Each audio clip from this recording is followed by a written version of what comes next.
A árvore piscava devagar, como se lembrasse de alguém. Cada luzinha, uma pequena esfera de vidro pintado, acendia e apagava num ritmo lento, quase um suspiro. Não era o pisca-pisca frenético e alegre que Lucas se lembrava da infância, aquele que dançava nas paredes e fazia os enfeites de purpurina brilharem como um céu estrelado em miniatura. Este era um pulsar melancólico, uma batida de coração cansada que mal conseguia iluminar os galhos ressequidos do velho pinheiro artificial. O ar na sala de estar do avô cheirava a madeira antiga, a poeira assentada nos livros e a um leve, quase fantasmagórico, aroma de agulhas de pinheiro. Faltava algo.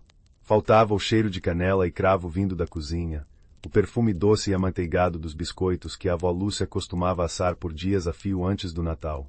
Faltava o cheiro de vida. Lucas afundou um pouco mais no sofá, o tecido de veludo gasto fazendo um ruído suave sob seu peso. Lá fora, o vento de dezembro uivava baixo, arranhando os galhos de uma pitangueira contra o vidro da janela. O som era solitário. Ele olhou para o avô, Benedito, ou Vodito, como sempre o chamou. O velho estava sentado em sua poltrona de couro rachado, a mesma poltrona de onde contava histórias de gigantes e sacis, mas agora ele estava em silêncio. Seus olhos, de um azul desbotado pela idade, estavam fixos na árvore, mas não pareciam ver as luzes ou os enfeites. Pareciam ver através dela, para um lugar ou um tempo que Lucas não conseguia alcançar. A xícara de chá, já fria, descansava intocada em uma mesinha ao seu lado. Vô, Lucas chamou, a voz soando mais alta do que pretendia no silêncio pesado da sala. O senhor quer mais chá? Posso esquentar? Vodito piscou, como se despertasse de um sonho longo. Ele virou a cabeça devagar, os movimentos rígidos pela idade e talvez pela tristeza. Um sorriso fraco, uma sombra do sorriso largo que Lucas conhecia, tocou seus lábios. Não, meu filho. Não precisa. Estou bem aqui. Sua voz era um murmúrio rouco, como folhas secas sendo arrastadas pelo chão. Ele voltou a olhar para a árvore. Ela está mais lenta este ano, ele disse, quase para si mesmo. Acho que está cansada. Ou talvez ela esteja se lembrando. Lucas franziu a testa. Lembrando-os ao que, vô? O avô não respondeu imediatamente. Ele estendeu uma mão trêmula, com as veias saltadas como rios em um mapa antigo, e apontou para um enfeite específico. Era um pequeno pássaro de madeira, mal entalhado, com a tinta azul das asas já descascada em vários pontos. Daquele ali, sussurrou. Sua avó que fez. No nosso primeiro ano juntos. Numa noite fria como essa. Ela disse que era um sabiá, para trazer sorte e música para nossa casa. Ele suspirou, um som que pareceu carregar o peso de décadas. Acho que a música foi embora com ela. O silêncio que se seguiu foi denso. Lucas sentia um nó se formando em sua garganta. Fazia 5 anos que vó Lúcia havia partido, mas este era o primeiro Natal em que a sua ausência parecia uma presença física na sala, fria e inescapável. Nos anos anteriores, eles tentaram. A tia de Lucas vinha com os primos, enchiam a casa de barulho, de risadas forçadas, de presentes embrulhados em papel brilhante. Mas este ano, a tia estava viajando, e restaram apenas os dois, Lucas e seu avô, em uma casa que parecia grande demais, cheia de ecos e de memórias que doíam. Eu mal me lembro dela, vô, Lucas admitiu em voz baixa, sentindo-se culpado. Eu era muito novo. Vodito finalmente desviou o olhar da árvore e encontrou os olhos do neto. Havia uma tristeza profunda ali, mas também uma faísca de algo mais, de uma lembrança querida que lutava para não se apagar. Ela era como as luzes da árvore deveriam ser, meu filho. Brilhante, rápida, cheia de calor. Ela transformava esta casa. O cheiro dos biscoitos dela. Parecia que o Natal morava dentro do nosso forno. Ele sorriu de verdade desta vez, um sorriso genuíno que iluminou seu rosto por um instante. Ela dizia que cada enfeite nesta árvore não era só um enfeite. Era uma portinha para uma lembrança. Você tocava nele, pronto. Estava lá de novo. O dia, a hora, a risada dela. Seu sorriso desapareceu tão rápido quanto veio. Mas agora, as portinhas estão emperradas. E as luzes, elas piscam devagar, tentando lembrar como se abre. Lucas sentiu uma urgência crescer dentro de si. Uma necessidade de consertar aquilo, de fazer as luzes piscarem rápido de novo, de trazer o cheiro de canela de volta para aquela casa. Ele não podia suportar ver seu avô assim, um fantasma em sua própria casa, assombrado por uma felicidade que ele não conseguia mais alcançar. Era véspera de Natal, a noite que deveria ser a mais mágica do ano. E ali estavam eles, afogados em uma nostalgia que não confortava, mas aprisionava. Talvez a gente só precise da chave certa, vô, disse Lucas, levantando-se do sofá. O avô olhou, curioso. Chave? É para abrir as portinhas, Lucas explicou, sentindo uma ideia começar a tomar forma em sua mente, frágil como um floco de neve, mas cheia de promessa. Onde a avó Lúcia guardava os enfeites antigos. Aqueles que não estão na árvore. Vodito pensou por um momento, o olhar perdido novamente. No sótão. Tem uma caixa de madeira grande, com o nome dela pintado na tampa. Lucia. Com uma flor do lado. Ela mesma pintou. Mas, meu filho, aquilo está lá há anos. É só poeira e teia de aranha. Poeira e teia de aranha podem ser limpas, disse Lucas, com uma determinação que ele mesmo não sabia que tinha. Eu vou lá dar uma olhada. Fique aqui, não saia daí. Ele subiu a escada de madeira que rangia a cada passo. O corredor do segundo andar estava escuro e frio. O ar era mais rarefeito ali em cima. No final do corredor, uma corda pendia do teto. Ele a puxou, e uma escada embutida desceu com um gemido de protesto, liberando uma lufada de ar frio e o cheiro característico de papel velho e tempo guardado. Lucas subiu degrau por degrau, o coração batendo um pouco mais forte, uma mistura de expectativa e respeito por aquele lugar sagrado de memórias. O sótão era exatamente como seu avô descrevera, mas para Lucas, era um reino de maravilhas adormecidas. Um único feixe de luar entrava por uma pequena janela empoeirada, iluminando partículas de poeira que dançavam no ar como fadas minúsculas. Móveis antigos cobertos por lençóis brancos pareciam fantasmas sentados, esperando por uma conversa que nunca mais viria. O cheiro era intenso, cedro, naftalina, poeira e uma fragrância muito sutil, quase imperceptível, de perfume de lavanda, o perfume da avó. Ele caminhou devagar, seus passos levantando pequenas nuvens de poeira. E então ele a viu. Num canto, debaixo de uma pilha de jornais amarelados, estava a caixa. Era de madeira escura, e na tampa, em uma caligrafia elegante e um pouco desbotada, estava escrito Lúcia, com o desenho de uma margarida de pétalas brancas ao lado. O coração de Lucas deu um salto. Ele se ajoelhou, o chão de madeira gelado sob seus joelhos, e passou a mão pela tampa, limpando a poeira. Era a chave. Tinha que ser. Com cuidado, ele abriu os fechos de metal enferrujados. A tampa se abriu com um rangido suave. O cheiro de lavanda ficou mais forte. Dentro, aninhados em palha seca e amarelada, não estavam apenas enfeites. Havia dezenas deles, cada um embrulhado em papel de seda fino e frágil. Mas debaixo deles, havia algo mais. Um maço de cartas, amarradas com uma fita de cetim azul claro, e um pequeno caderno de capa dura, de couro. Lucas pegou o caderno primeiro. A capa estava gasta pelo toque de mãos. Ele o abriu. Na primeira página, com a mesma caligrafia da caixa, estava escrito: Receitas para aquecer o coração e a casa. Ele folheou as páginas. Biscoitos de gengibre. Bolo de noces. Rabanada de Natal. Cada receita vinha com uma pequena anotação no canto. Para o primeiro Natal do Dito Comigo, lia-se ao lado da rabanada. Ele comeu 6 e disse que casaria comigo de novo só por causa delas. Lucas Sorio. Era a voz dela, ali, no papel. Então, ele pegou o maço de cartas. Desamarrou a fita com dedos cuidadosos. As cartas eram do seu avô, escritas para ela nos primeiros anos de namoro, quando ele viajava a trabalho. A caligrafia dele era forte, cheia de laços, as palavras repletas de uma paixão e de uma saudade que pareciam saltar do papel amarelado. Lucas sentiu que estava invadindo um santuário, mas ao mesmo tempo, sentiu que tinha permissão. Ele precisava entender. Ele deixou as cartas de lado e começou a desembrulhar os enfeites. Cada um era uma pequena obra de arte, uma cápsula do tempo. Havia uma minúscula casa de passarinho, com um telhado pintado de vermelho. Havia um anjo com asas de feltro e um rosto pintado com a ponta de um alfinete.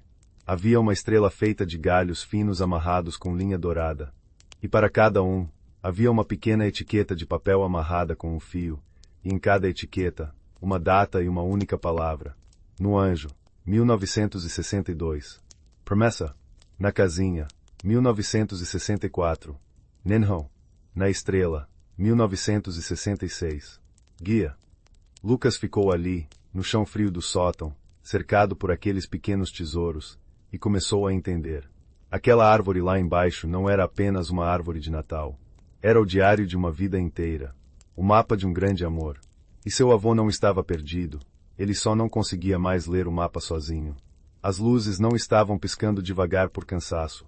Estavam esperando. Esperando que alguém contasse suas histórias de novo.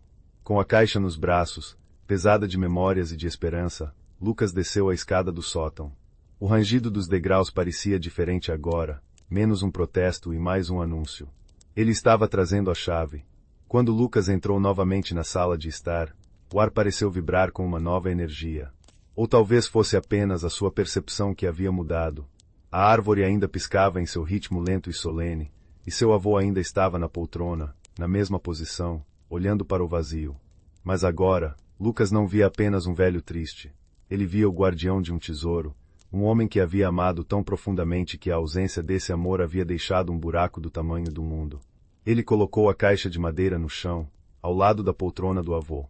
O som suave da madeira no tapete fez Vodito piscar e virar a cabeça. Seus olhos se arregalaram um pouco ao ver a caixa. Ele pareceu reconhecê-la, e uma onda de emoções conflitantes passou por seu rosto. Surpresa, dor, saudade e um brilho fraco de curiosidade. Você a encontrou, ele sussurrou, a voz embargada. Pensei que a tinha perdido. Ela nunca esteve perdida, vô. Só estava esperando, respondeu Lucas, ajoelhando-se ao lado da caixa. Ele a abriu com cuidado, revelando os enfeites aninhados na palha. Lucas pegou o primeiro que suas mãos alcançaram. Era um pequeno trenó de madeira, pintado de um vermelho que agora estava quase rosa de tão desbotado. Amarrada a ele, a etiqueta dizia, 1968. Aventura. Ele segurou o pequeno objeto na palma da mão e o estendeu para o avô. Vô, o que aconteceu em 1968? Que aventura foi essa?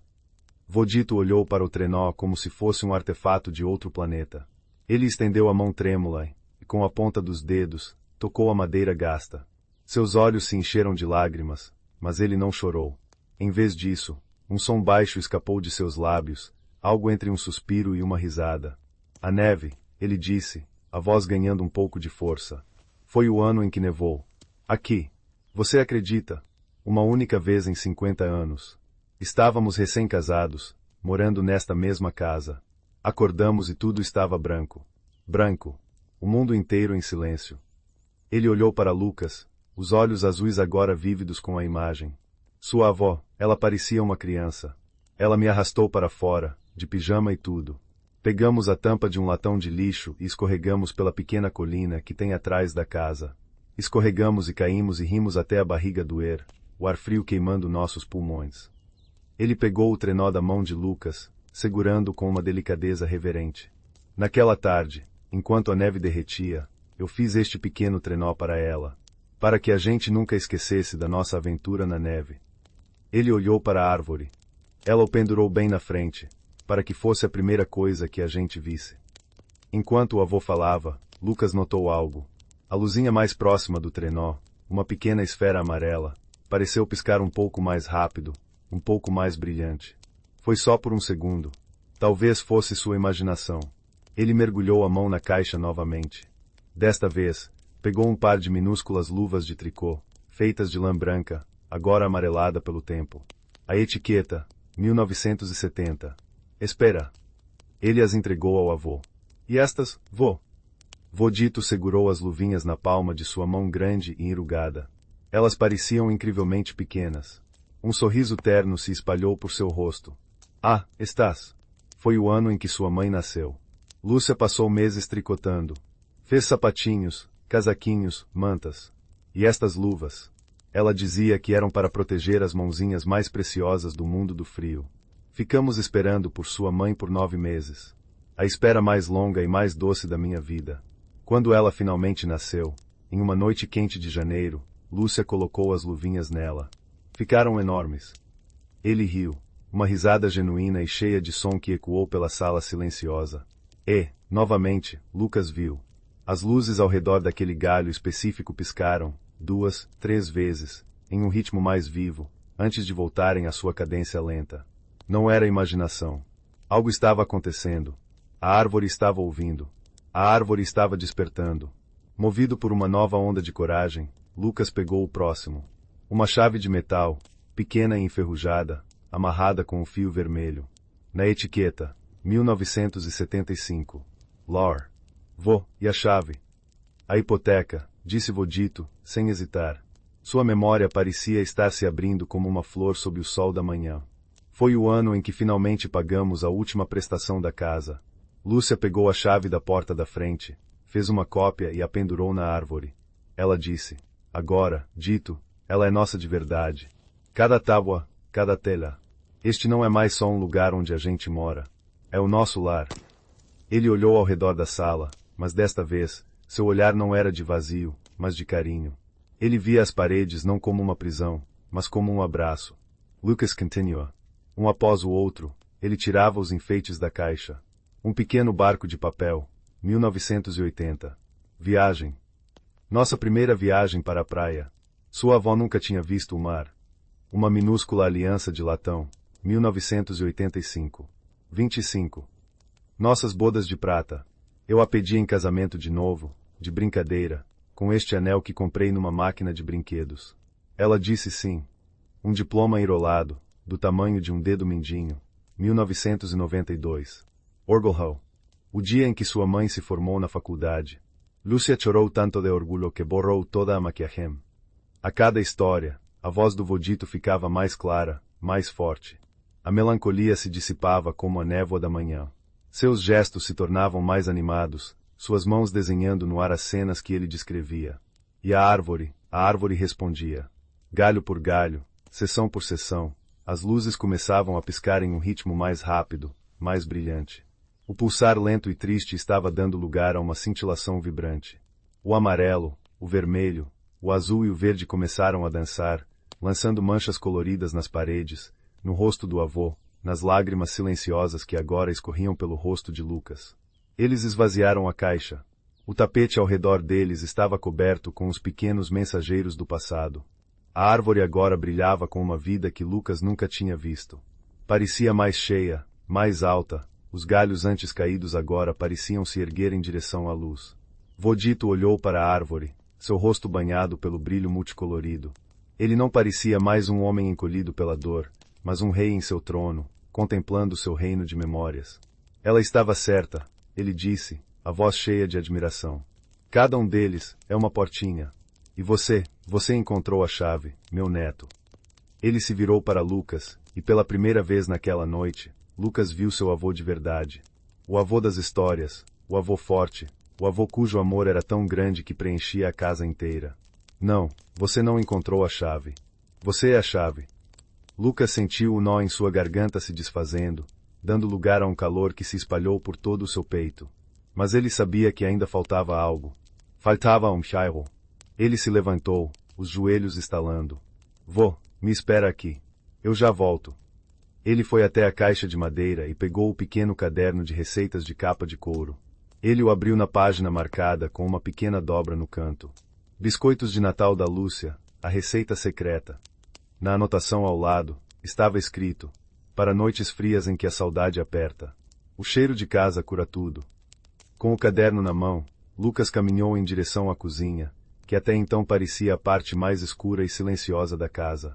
Ao passar pela porta, ele acendeu a luz. A cozinha era simples, com azulejos brancos e armários de madeira. Mas, sob a luz amarelada da lâmpada, parecia um palco esperando por seu ator principal. Ele abriu os armários, um por um. Encontrou farinha, açúcar, um pote de canela em pó que liberou uma nuvem perfumada quando ele o abriu. Encontre gingerbread, noz moscada, cravos. Os ingredientes estavam todos ali, como se estivessem esperando por ele. Ele pré-aqueceu o forno. O som do gás acendendo foi como a primeira nota de uma sinfonia. Ele começou a misturar os ingredientes na tigela grande de cerâmica que ele se lembrava de ver sua avó usar. A farinha era macia e fria ao toque, o açúcar granulado, a manteiga se desfazendo sob o calor de suas mãos. Ele seguiu a receita, a caligrafia elegante de sua avó guiando cada movimento seu. E enquanto ele amassava a massa, um cheiro começou a se erguer. Sutil, a princípio, um sussurro de especiarias. Depois, mais forte, o perfume doce e quente da canela, o aroma picante do gengibre, a doçura reconfortante da baunilha. Ele abriu a massa, cortou as estrelas e os sinos com os velhos cortadores de metal que encontrou em uma gaveta. Colocou-os na assadeira e os levou ao forno. E então, a mágica aconteceu. À medida que os biscoitos assavam, o cheiro se espalhou. Saiu da cozinha, flutuando pelo corredor, e entrou na sala de estar. Era um aroma denso, rico, um perfume que parecia ter cor e textura. Cheirava ao Keller, ao Obretzos, Orishodos. Carava ao Lor. Cheirava a Natal. Carava a Lucia. Lucas voltou para a sala de estar, secando as mãos empoadas de farinha na calça jeans. O aroma o seguia, preenchendo cada canto do ambiente, envolvendo os móveis antigos e as memórias recém-despertadas em um véu de calor e doçura. Ele parou no umbral da porta e observou a cena. A transformação era total, quase inacreditável. Seu avô não estava mais afundado na poltrona. Ele estava de pé, bem perto da árvore, o corpo antes curvado agora ereto. Suas mãos, que antes tremiam, agora se moviam com um propósito.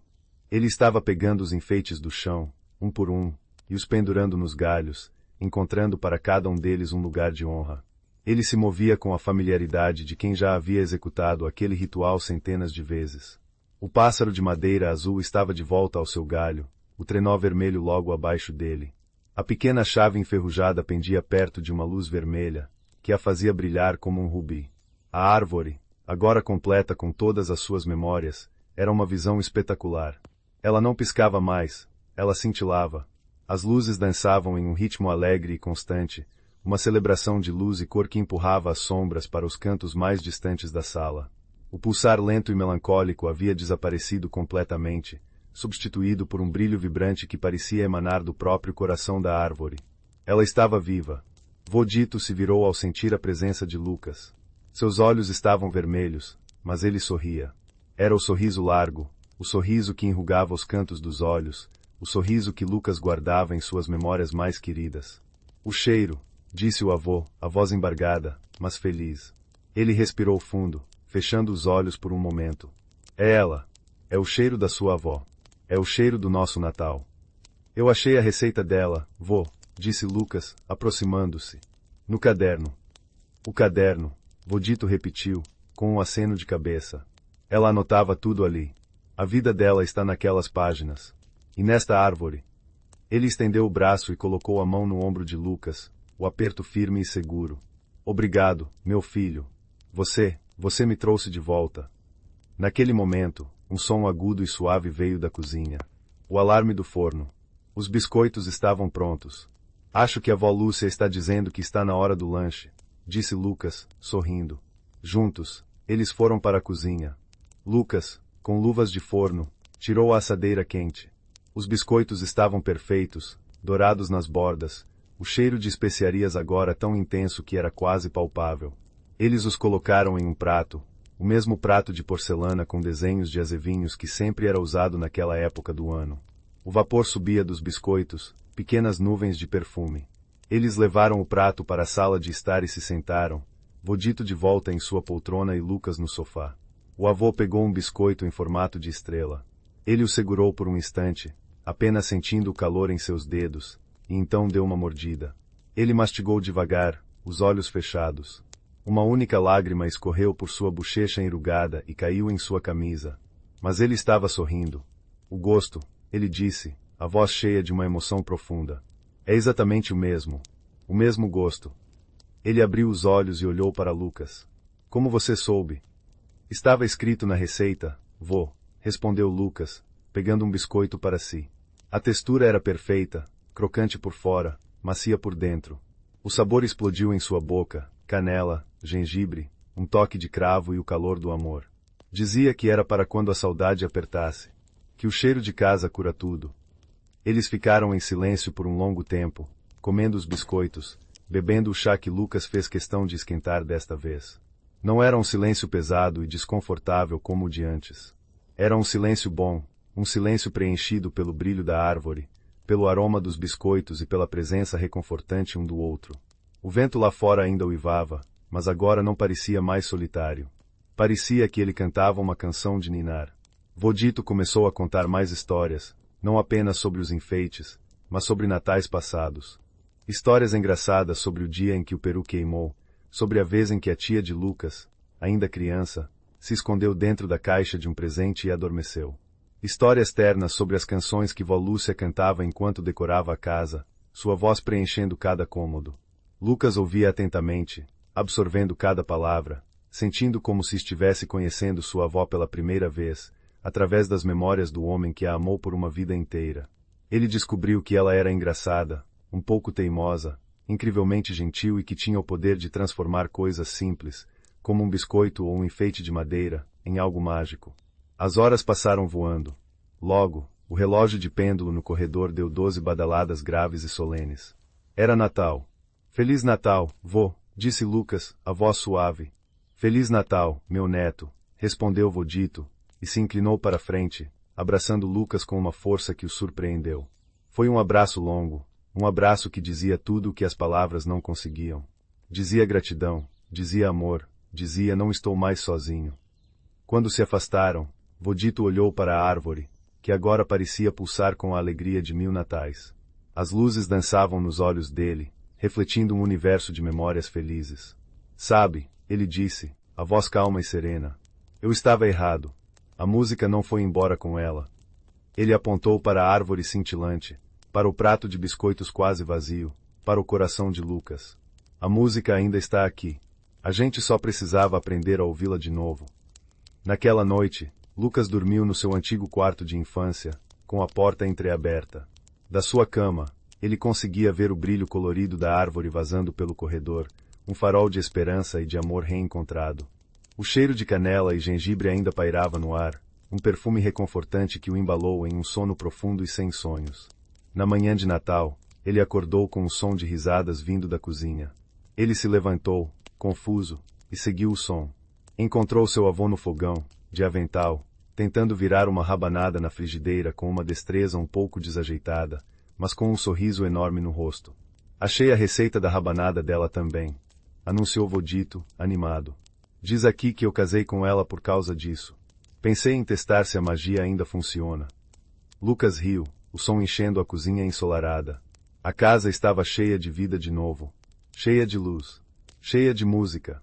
Mais tarde, naquele dia, sentados na sala de estar, eles abriram os poucos presentes que estavam sob a árvore. Eram coisas simples, um suéter, um livro. Mas o verdadeiro presente não estava embrulhado em papel. Estava no brilho da árvore, no sabor dos biscoitos, nas histórias compartilhadas. O verdadeiro presente era a lembrança, não como uma âncora que prende ao passado, mas como uma vela que impulsiona para o futuro, aquecida pelo calor do que já foi.